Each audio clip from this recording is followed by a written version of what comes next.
Okay, when we get, do you think when your son come back? I know that Top Rank they got to fight for him, or maybe I don't know yet. But do you think that we can get a Brian Norman Jr. and Jerron Booth in this fight next year? Oh, we will. I don't see why we won't. Will it be in Philly, I or do you texted want to do dad it in Vegas? the same day I texted daddy. I mean, of course, it's a business situation and we not the ones putting the money up.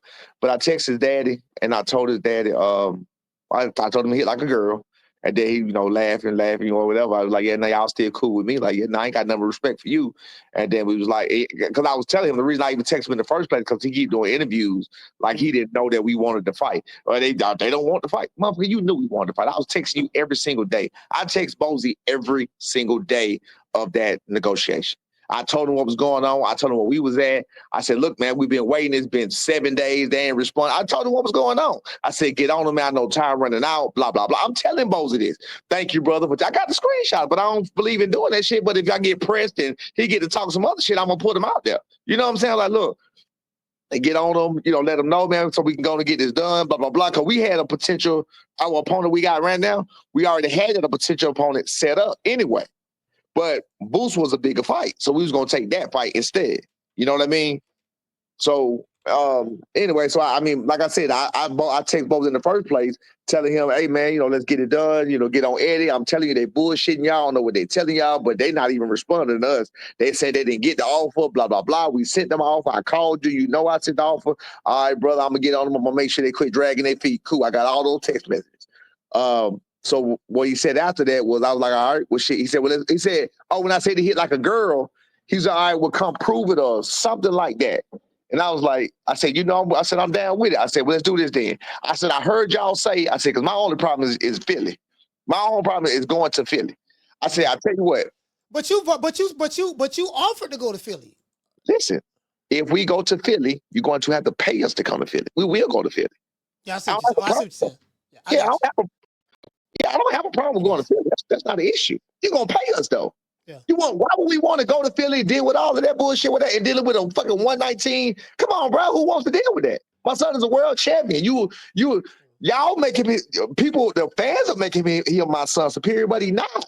So what you're saying? What you're saying is they want you to come to Philly because of the odds that's going to be against you and your son, and with the judging and all kind of stuff. They're going to have to. You see what they did to us in San Francisco. Yeah. You see what they did? The commission, when my son knocked that man out, the commissioner put me out the ring. Everybody was in the ring. He was so upset to me celebrate that you can go watch the tape. The man went and put me out the ring. So while everybody was in that celebrating, I had to hug my son over the ropes from outside the ring. My son's first world title, I had to hug him from outside the ring. You can go watch it. We know that, man. That's what I'm saying. And that's part of the pedigree that built my son into what he is now. Booth has never, and I'm going to say this, he has never went around the country. He never went around the country going to the different gyms, sparring everybody, in different basements, sparring everybody, looking for work. And work always came to Boots. We the ones that go to Boots. You know what I mean? We the ones that go down to the basement. We the ones that go over to Baltimore. We the ones that go to California. We the ones that go to Texas. We the ones that go to Virginia. We go to these places looking for this work. He's not going nowhere. Everything he doing is in-house. It's in his comfort in his own home. That don't build better pedigree. My whole point about Boost, I think about him being tested also, was they had put him so high that now he has to learn in front of the world. He didn't get, and you see, he sound like a little boy at the end. He has to learn and become a man in front of the world because y'all gave him everything, and now the world done. They overdid their job. The matchmakers overdid their job because now y'all didn't give him no kind of fucking test. Y'all didn't give him shit to go on. He had never been in a fight. He's never been in a fight where he been cut, never been in a fight where he been dropped, never been in a fight where he been hurt, never been in a fight where the motherfucker actually wanted to fight. And you can't say that's because he's just that good. That's a fucking lie. You just seen Karen, a man you didn't even know, give him all the shit he can handle. Cracking him all in this shit. Now think if that was a Madrimov. Think if that was a Brian Norman Jr. He'd be sleep. He was getting cracked with some serious shit. Yeah, he got stung a few times. He got a few times. He got cracked some serious shit a lot. Yeah, he did. And the thing is, you are not going to find no tape who want to say my son get hit too. Find that tape, post that tape, and show where he's getting hit worse than Boost was getting hit that night. My son does not get hit like that. So what about the people who would say, okay, I hear what you're saying about if they want you to come to Philly, that they're gonna have to pay you more money No, no, because of no, the I mean, odds. let me finish. You let me finish. That's over with. So called. Boza say, yeah, my bad. I do that sometimes. Boza say, me and Boza conversation is okay, cool. We won't do it in Atlanta. We won't do it in Philly. How about Vegas? I had already said I was cool with Vegas anyway. Yeah. Vegas is cool. Let's do that. So now he said, well, good brother, we own. I said, we own. So he going to talk to his people. I'm talking to my people. You got some people, why won't Bob do this? Why? My son just became a world champion in August, and this fight was negotiated in August. So what are y'all talking about? Why won't Bob? Bob had his own plans. We ain't got to go with their plans. My son, 23, this man, 27. We was on a different trajectory of what we gonna do. But if you want us to jump off of our trajectory and jump up to your trajectory, go to your hometown, you're gonna pay something for it. My son would have took home $810,000. Don't nobody got time for that shit. You know what I'm saying? Don't nobody, it's not worth it. It's not worth it to us. You know what I mean? We not over here struggling and scraping for no motherfucking money. It's not worth it for us. We good. So why not? Let's say next year come around, right? Yeah. We learned something very valuable when Terrence Crawford fought Errol Spence, and he said that hey, he tried to, and I know Bud personally. I spoke to him. He said the story, and Errol Spence said it as well. You know him personally as well. That he said he had to go. Al Heyman was blocking the fight, and he just ended up calling Errol, Right. and that's how they got to the bottom of it. Why don't your son and Boots come together themselves and say, look, man, let's get That's what me and Bozy come in. That's what I'm trying. That's what we trying to do. That's me and Bozy because Boots don't talk. My son don't talk. But my son ain't even talk to Boots, and I know Boots ain't even talk to my son. They're not that kind. They ain't that type. Now my boy ain't no. My boy ain't. He ain't that nice. He ain't that nice. I don't care what he look like. He ain't that nice. He ain't been to call no fucking Boots, and I doubt Boots gonna call him. But I call Bozy. Bozy will Well, call. why? Why not? I don't. They're just not.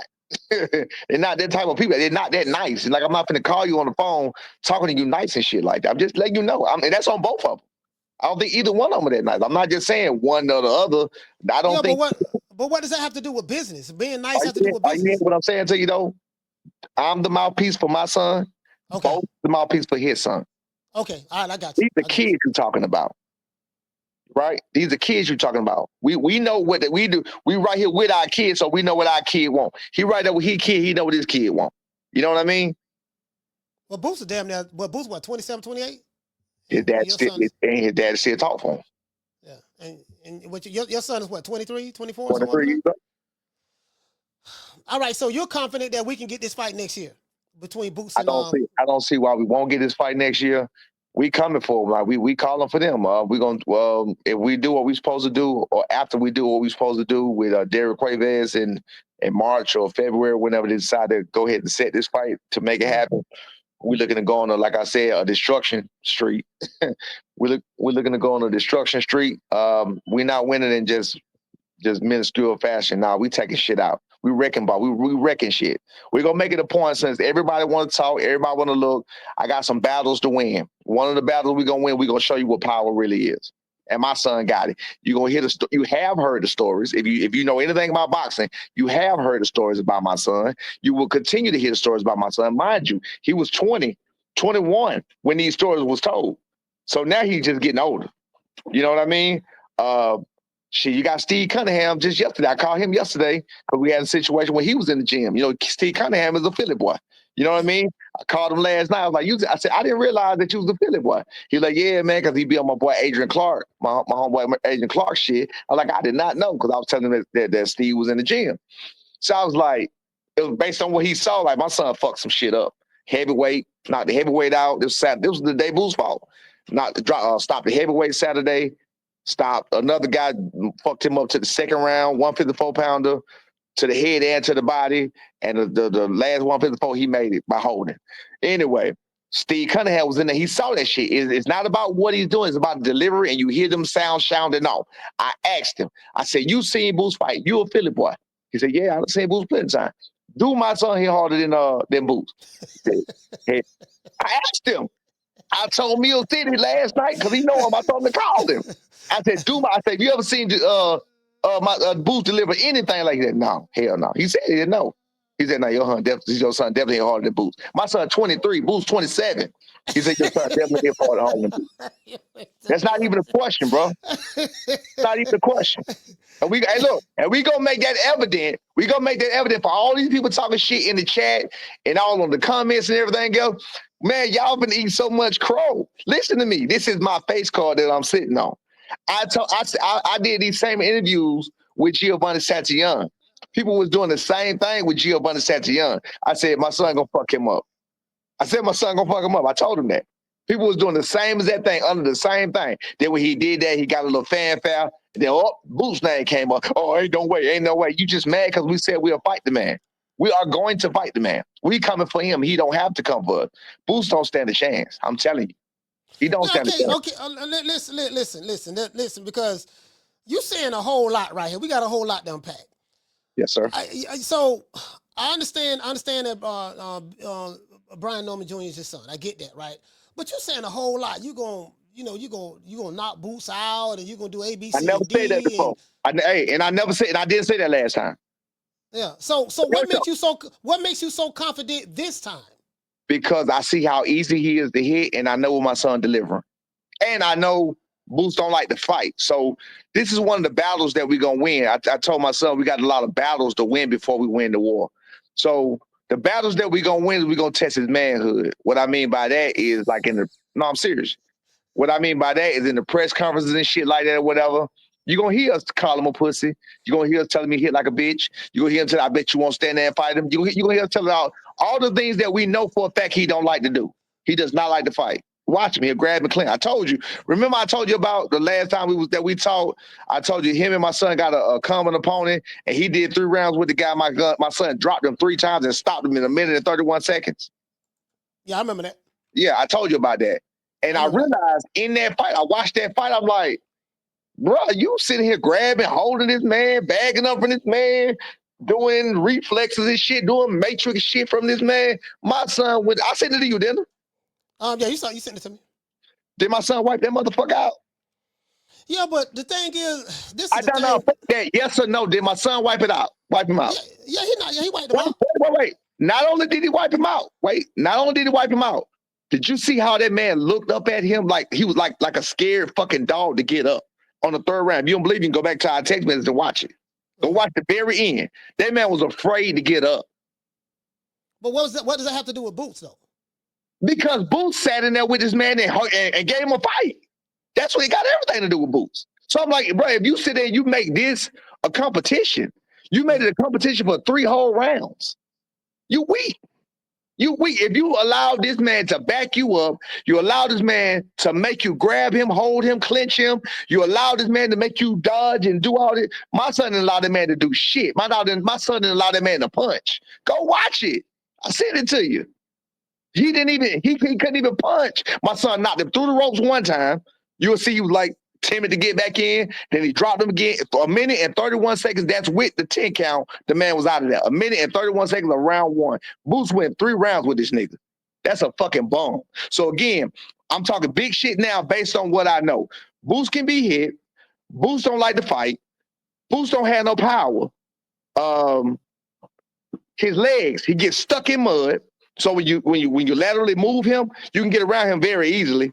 You know what I mean? So it's not hard to pivot on him or angle on his ass. Boots is fool. You never heard me talking like this before.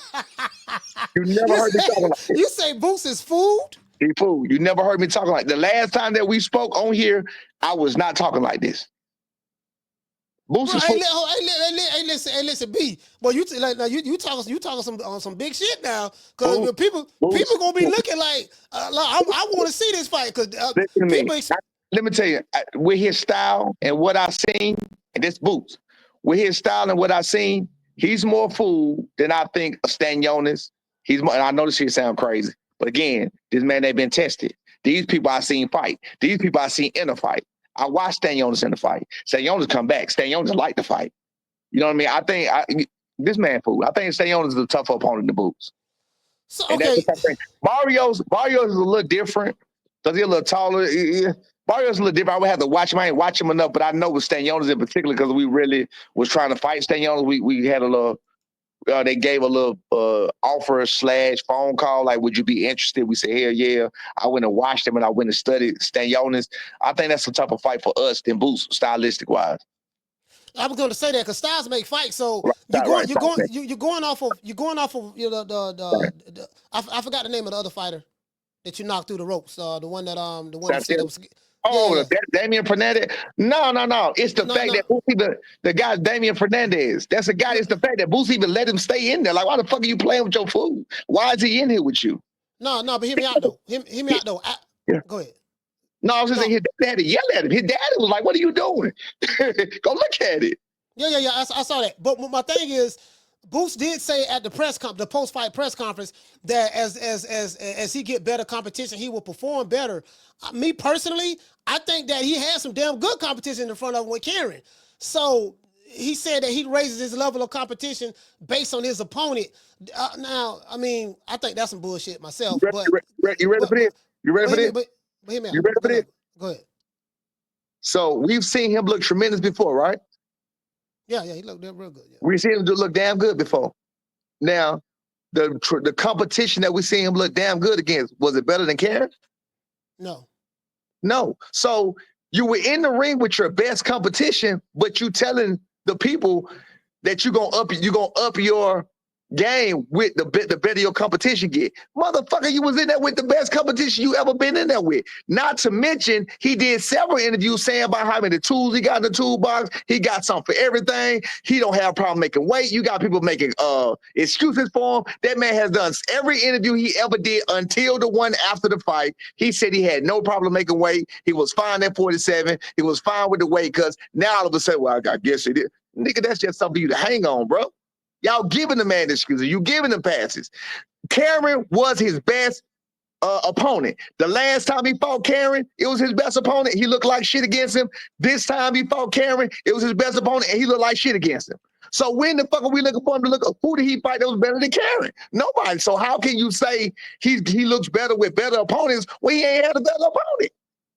That's his best opposition. I mean, I don't understand why. I mean, I understand why you say he looked like shit against him though. Like Karen was a good fighter. I mean, he didn't live up to the knockout expectations. He looked like shit the first time. He did look like shit the first time. Boots looked like shit the first time. I watched it. He was all over the place. He was stuck in mud. He was spinning around. He was chasing him. He had no idea to cut the ring off. Karen was getting so far away from him. Like that's the amateur shit. That shit you learn the amateurs.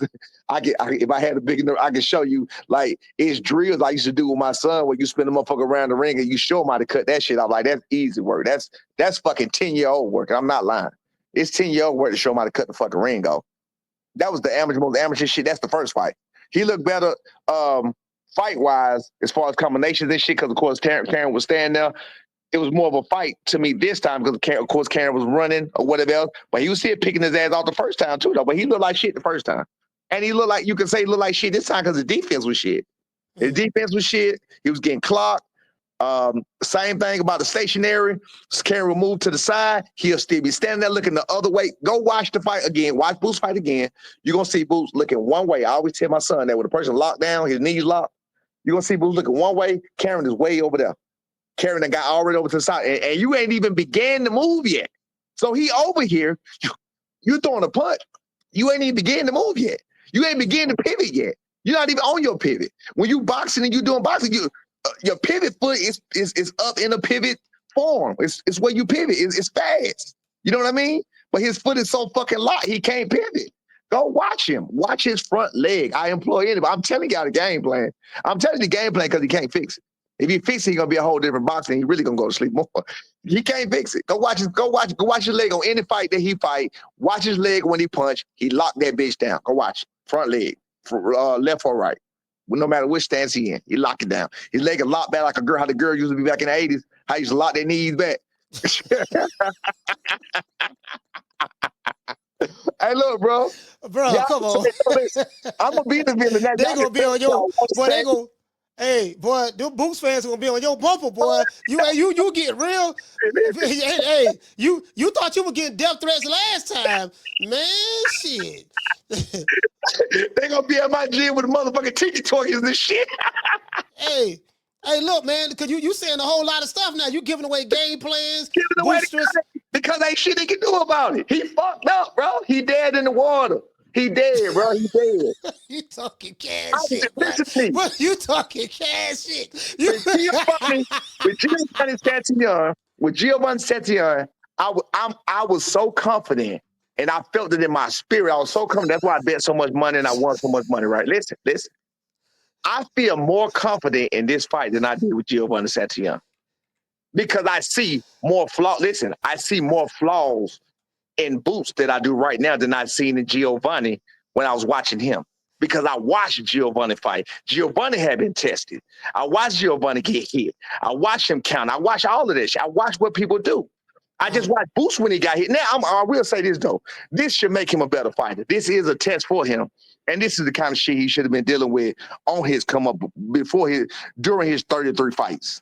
He should have been dealing with this kind of shit early in his 33 fights. So, again, they did him an injustice. So now, y'all had him looking like Superman, but now he has no choice but to look human in front of the world because ain't nobody going to accept no bullshit as opponents. You accepted Karen Cougar and you accepted Karen Cougar because it was his mandatory. But now from this point on, you know, the fans want to see you fight. You're not going to be able to get away with no fucking limping ass of a 37 or 35-year-old fucking limping ass coming up from 140 pounds. You're not going to get away with that. You're not going to get away with Roman Ville that just beat a sorry ass Speedy Ellis, you know, who been in the game for 10, 11 years and ain't got nowhere yet. You ain't finna get away with that, a flat-footed Mexican like that as slow as molasses. You're not going to be able to get away with that because you never heard of these names. You never heard of Roman Ville was nobody until he fought Speedy Ellis. Yeah. You know what I mean? Sergey Libanez was old as hell, was a former world champion, and he was little as shit. He 5'7", 140 pounds. Man, I'm out of here, bro. Let's go. Man, I'm out of here, bro. Let's go.